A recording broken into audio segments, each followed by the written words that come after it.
A Asociación de Mulleres con Discapacidade de Galicia, ACADAR, está comprometida coa formación e o empoderamento deste colectivo.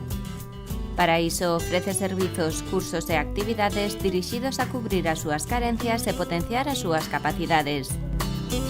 Desta vez, achegámonos a un obradoiro de afectividade e saúde reproductiva convocado para todo o colectivo de persoas con discapacidade.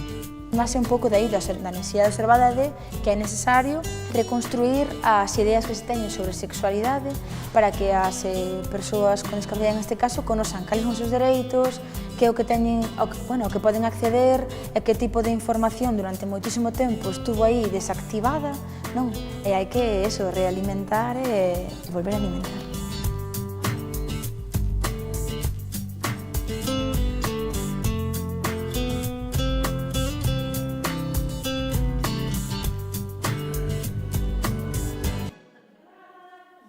Un total de 15 persoas con discapacidade puideron disfrutar en Santiago de Compostela dun curso de afectividade organizado por ACADAR.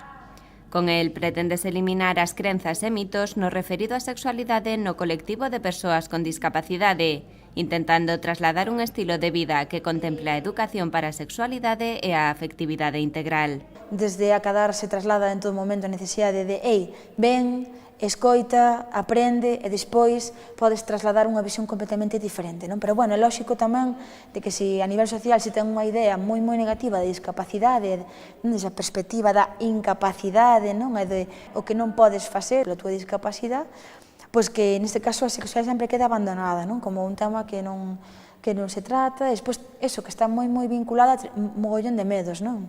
O ano pasado xa se organizaran en Santiago 3 obradoiros formativos sobre esta temática e tras o éxito acadado decidiuse repetir.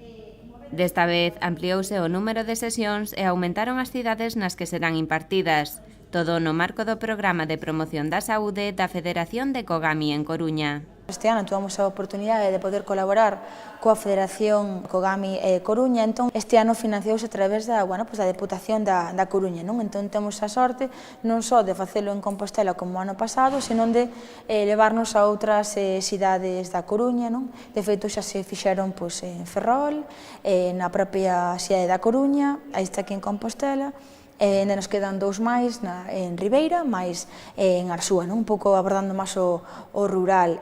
Lonxe de tratarse de cursos únicamente teóricos, as sesións formativas de ACADAR ofrecen actividades educativas que favorecen o debate e o coñecemento, a igualdade de oportunidades e a educación.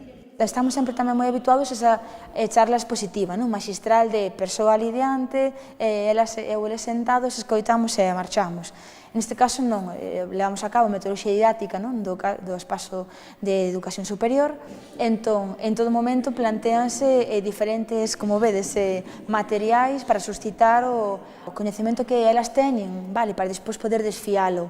Senón, evidentemente, se eu traslado uns contidos e non hai un mínimo de feedback con elas, pois non sabemos se hai ou non cambio de pensamento.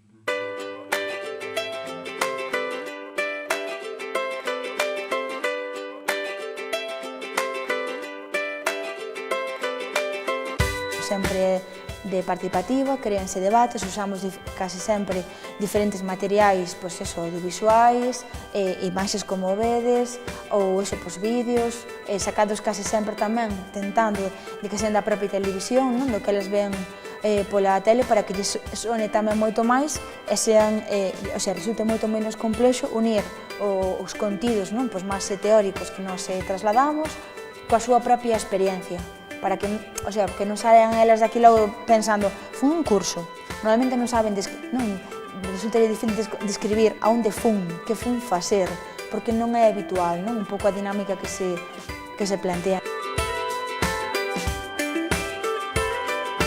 Ante todo iso, que se fomenta que elas participen, a súa opinión, e non queden un pouco así escondidos na silla, na cadeira de a mí se non me mira, non quero falar sobre este tema, todo o contrario.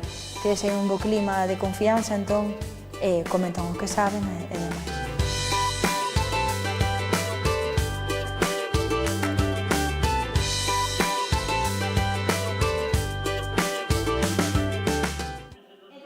Moitos son os mitos sobre a sexualidade que rodean as persoas con discapacidade. Coñecer cales son e entender que son falsos rumores é o inicio para que este colectivo poida disfrutar dignamente da súa afectividade. Existe a idea errónea, non? De que, bueno, as persoas con discapacidade son asexuadas. Ben, por qué? Pois un pouco derivado da idea estereotipada, non? Da discapacidade, é dicir, como a persoa inmadura, infantil, sempre eterna nena, persoa sin responsabilidades, persoa en situación de dependencia, non? Necesitada de cuidados, etc. Entón, un pouco derivado dese perfil que se ten de persoa con discapacidade, pois trasladas, neste caso, un ámbito en concreto que é o tema da sexualidade. Entendese que eso non existe. Ben, que non existe, que non é algo que se teña que traballar, non é algo que se teña que nomear.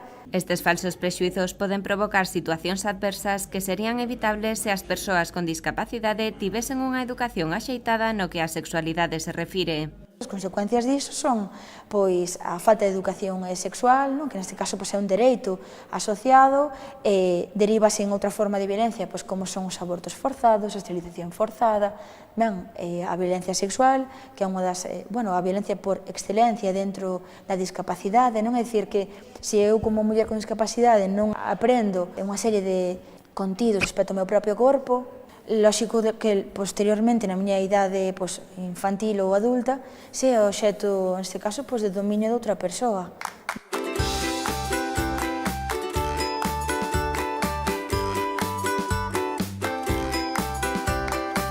As crenzas e mitos referidos á sexualidade das persoas con discapacidade fan necesario que se fomente a educación neste eido, especialmente tendo en conta que parte das súas conductas non son axeitadas por falta de coñecemento ou de concienciación.